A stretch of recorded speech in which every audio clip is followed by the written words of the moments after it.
투석은 삶을 끝내는 치료가 아니라 삶을 연장하고 또 지켜주는 치료라고. 첫 번째, 단백질 충분히 챙겨 드시고요. 두 번째, 칼륨이랑 이는 너무 많이 쌓이지 않게 식단을 꼭 신경 쓰세요. 그리고 세 번째, 나의 투석 혈관은 무엇보다 소중히 아끼고, 네 번째, 건체중이 너무 많이 늘지 않게 관리합니다. 안녕하세요. 투석 전문의 김채원 원장입니다. 이제 투석을 시작하셔야 합니다 라는 말을 처음 들었을 때 아마 눈앞이 캄캄하고 막막하셨을 겁니다. 내가 평범하게 누리던 일상이 이제 끝나는 건 아닐까 걱정도 참 많으셨죠. 하지만 너무 두려워하지 않으셔도 돼요. 진료실에서 만나는 많은 환자분들이 투석 치료를 통해서 오히려 컨디션을 회복하고 안정적인 생활을 이어가고 계시기 때문이죠. 투석은요, 우리의 망가진 신장을 대신해서 요독과 같은 노폐물과 과잉 수분을 걸러주는 고마운 정수기 필터 같은 치료입니다. 오늘 영상에서는 처음 신장 투석을 시작하는 분들이 꼭 알아야 할 세 가지 핵심 내용, 식단 관리, 생활 관리, 마음 관리에 대한 부분들을 하나하나 살펴보겠습니다.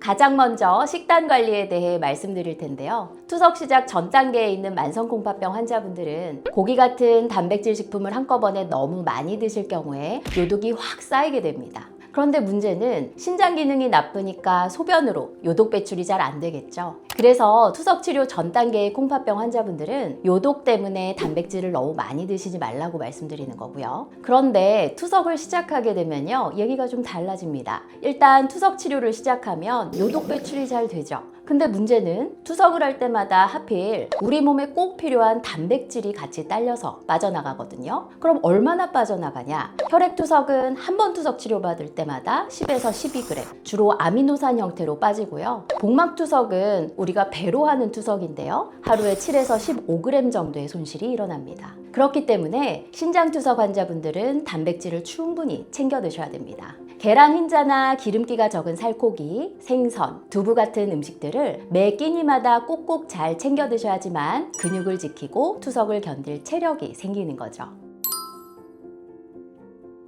반면에 투석 환자가 주의해야 할 식품은 뭐가 있을까요? 일단 성분으로 치면 칼륨과 인입니다. 칼륨과 인 노폐물을 원래는 신장이 걸러서 소변으로 빼줘야 되는데요. 신장이 망가지면 칼륨이랑 인이 우리 몸에 쌓이고요. 특히 칼륨은 우리 몸에 너무 많이 쌓일 경우에 부정맥이나 심장마비가 되기 때문에 각별히 주의해야 합니다.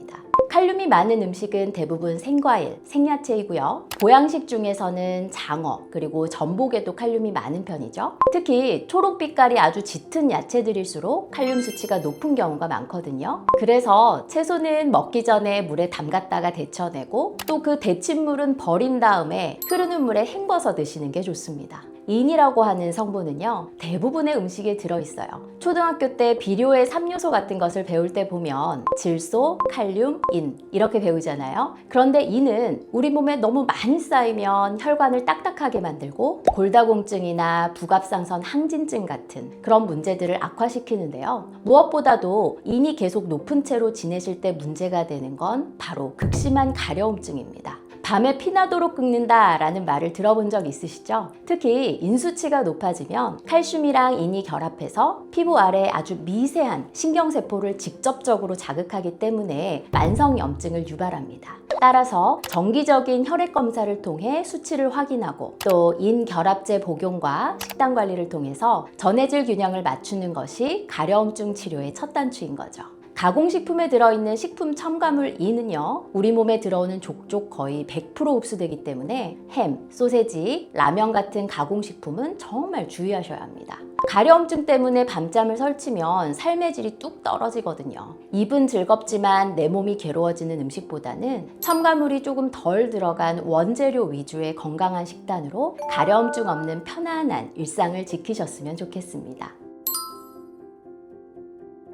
투석 환자분들에게 가장 소중한 보물 1호가 뭘까요? 바로 동정맥루, 즉 투석혈관입니다. 이 혈관은 여러분의 생명줄과 같아요. 매일 아침 그리고 매일 저녁으로 혈관에 손을 대보시고 찌릿찌릿 진동이 잘 느껴지는지, 그리고 소리도 이렇게 들어보세요. 소리가 잘 들리는지 꼭 확인하셔야 합니다. 투석하는 팔로는 무거운 짐을 들거나 또 그쪽으로 혈압을 재거나 팔베개를 하고 주무시는 거는 절대 금물이라는 점 잊지 마세요. 작은 습관 하나가 혈관 수명을 좌우하기 때문입니다. 또 하나 중요한 건 건체중 관리인데요. 건체중은 몸에 불필요한 수분이 제거된 아주 가장 이상적인 체중을 의미하고요. 환자분들이 투석 끝나고 측정하시는 체중이 바로 건체중이다 이렇게 생각하시면 되겠어요. 투석 사이에 체중이 너무 많이 늘어오시면 심장에 무리가 가고 또 투석 중에 쥐가 나거나 혈압이 떨어져서 힘이 드실 수 있죠. 하루에 늘어나는 체중은 본인 체중의 1% 이내, 그리고 다음 투석 전까지는 5%를 넘기지 않도록 물 마시는 양이랑 짠 음식을 적절히 조절하는 습관이 필요합니다. 그래서 매일 아침 같은 시간 그리고 같은 조건에서 체중을 재는 습관이 너무너무 중요한 거예요. 간혹 투석 치료를 시작하면 이제 정상적인 삶은 끝났다라고 지레 겁부터 먹고 투석 치료를 차일피일 미루시거나 또 안 받으려고 하시는 경우가 있죠. 또 어떤 분은 투석 치료를 받게 되면 시한부 선고를 받는 게 아니냐고 하시는 분도 계시는데요. 결론부터 말씀드리면 투석이 곧 시한부라는 인식은 사실은 절대 아닙니다. 다만 왜 그런 오해가 생겼는지는 이해를 해볼 수가 있는 게요. 과거에는 투석 기술과 관리 체계가 지금보다 충분하지 않았고 또 당뇨병이나 심혈관 질환 같은 동반 질환이 잘 조절되지 않은 상태에서 뒤늦게 투석을 시작하는 경우가 많았던 거죠. 그러다 보니까 이런 사례들이 쌓이게 되면 투석은 곧 삶의 끝이라는 인식이 굳어진 측면이 있습니다. 하지만 현재는 상황이 많이 달라졌죠. 정기적인 혈액 투석과 함께 혈압, 혈당 관리, 체중 조절, 식이요법을 체계적으로 병행하면 10년, 20년 이상 안정적으로 생활하시는 분들도 적지 않고요. 실제로 직장 생활을 유지하거나 여행, 취미 생활을 이어가시는 환자분들도 계십니다.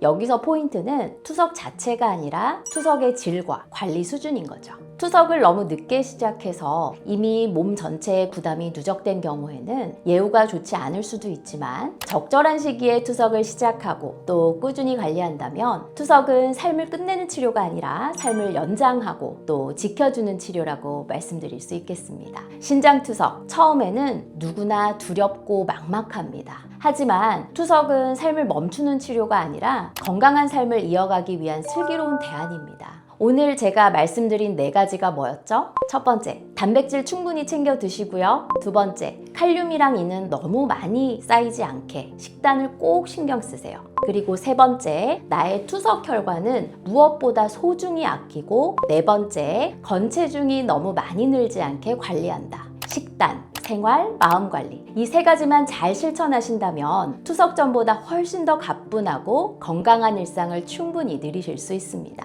절대 혼자 고민하지 마시고요. 궁금한 점이 있다면 언제든지 저나 신장내과 주치의 선생님께 적극적으로 상담을 요청하세요. 오늘 영상이 도움이 되셨다면 구독, 좋아요 부탁드리고요. 저는 다음 영상에서 더 유익한 정보로 찾아뵙겠습니다. 지금까지 투석 전문의 김채원 원장이었습니다. 감사합니다.